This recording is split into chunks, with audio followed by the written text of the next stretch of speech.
Grief, One Day at a Time, 365 Meditations to Help You Heal After Loss by Alan D. Wolfett, PhD. Fair Use.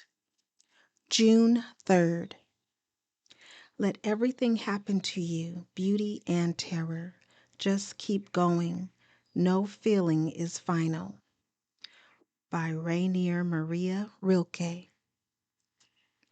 No feeling is final, but what we feel now in this time of our grief seems like it is.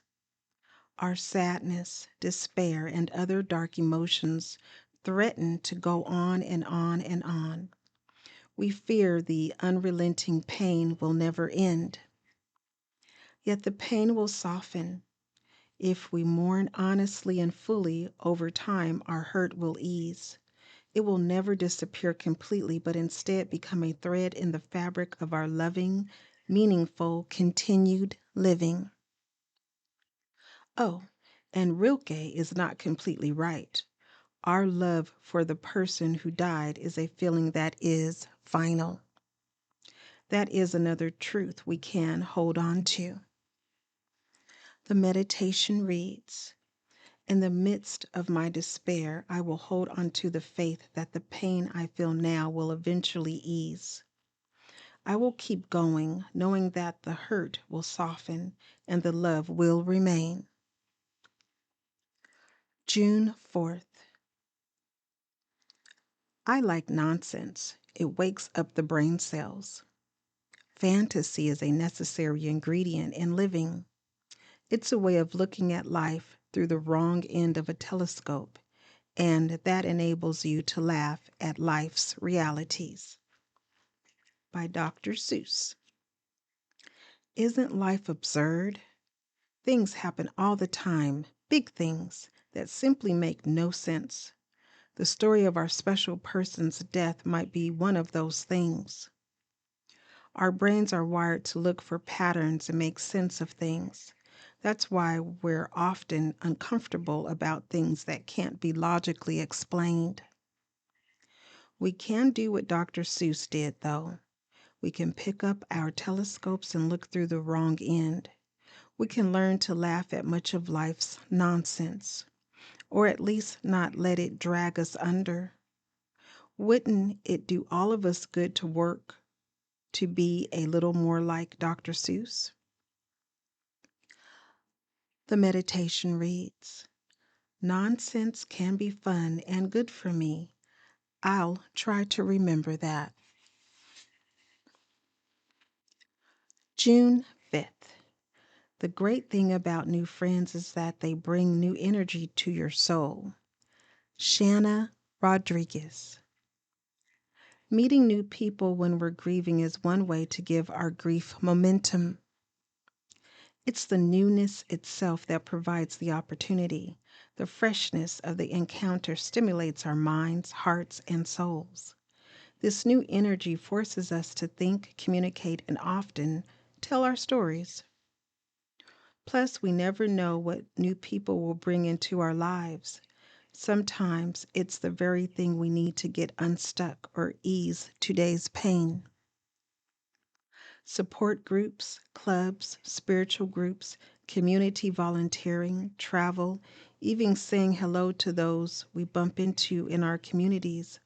All these and more are ways to meet new people. When we're ready, we will open ourselves to the blessings they can bring to our lives.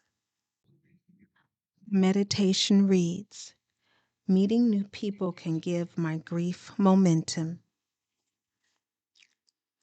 June 6th. The reality is that you will grieve forever. You will not get over the loss of a loved one. You will learn to live with it. You will heal and you will rebuild yourself around the loss you have suffered. You will be whole again, but you will never be the same. Nor should you be the same, nor would you want to. Elizabeth Kubler-Ross.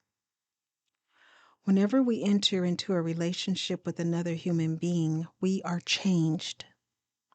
The time we spend together and the love we share changes both of us. he or she becomes an inextricable part of the mosaic of our lives. But then this person dies. A piece of the mosaic grows lifeless, yet notice that it does not disappear.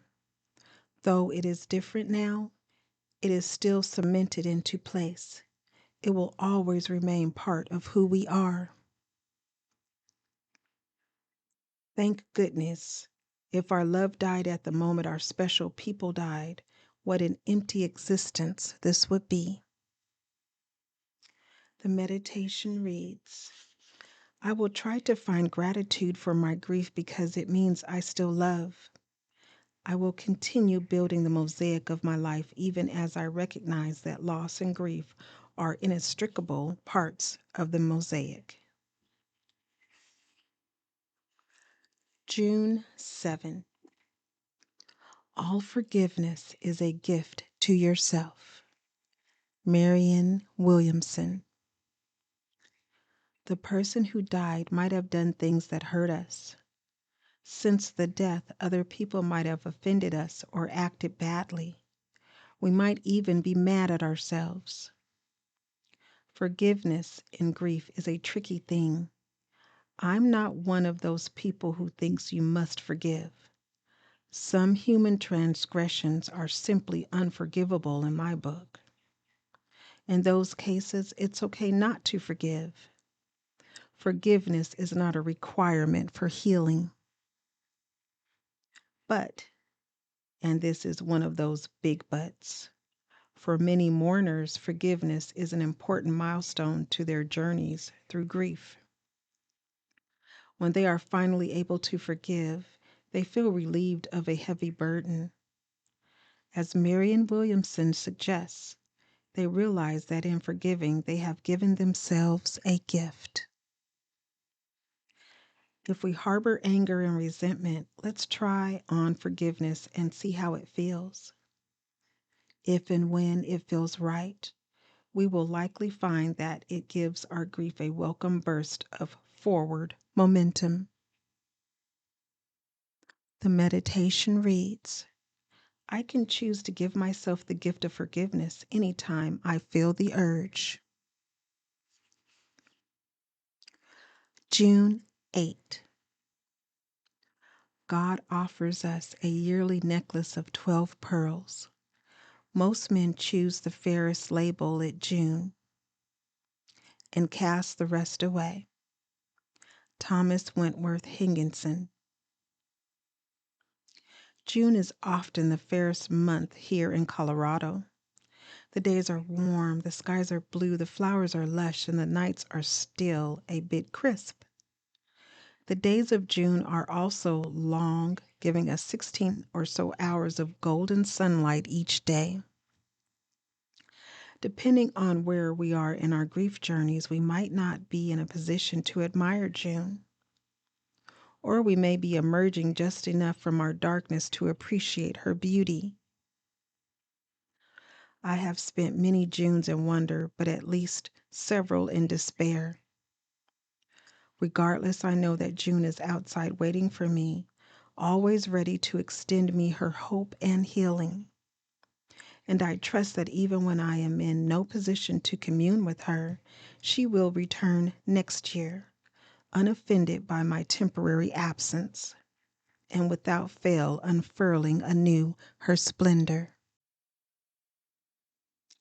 The meditation reads, I may miss certain moments of healing wonder during my time of intense grief, but I needn't fret, for I can trust that I will have the opportunity to experience more such moments in my future. June 9. Remember that you come into this world in the middle of the movie, and you leave in the middle, and so do the people you love. Love never dies, and spirit knows no loss. Louise Hay. We tend to think in terms of our lifespans here on earth, 100 years. We all understand this is a long, full life, and we generally consider anything less than 80 or so years a life cut short. So when someone we love who is younger dies, we grieve doubly. We grieve the loss and we grieve the years together we were robbed of. Maybe we can shift our thinking. Maybe we can think of our lives as infinite. Maybe we existed before our blink of time on earth, and maybe we continue to exist after. What hope this understanding offers. The meditation reads, I am on this earth, but I am not of this earth. Deep down, my spirit knows this. When I am struggling with loss, I will consider the externalness of love and the reunion I hope to one day experience with those who have gone before me.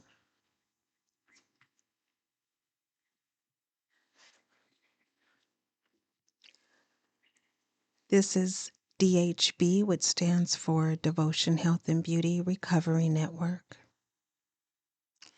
I am Day. DAA are my initials. Please like, subscribe, share, and remember that you are not alone.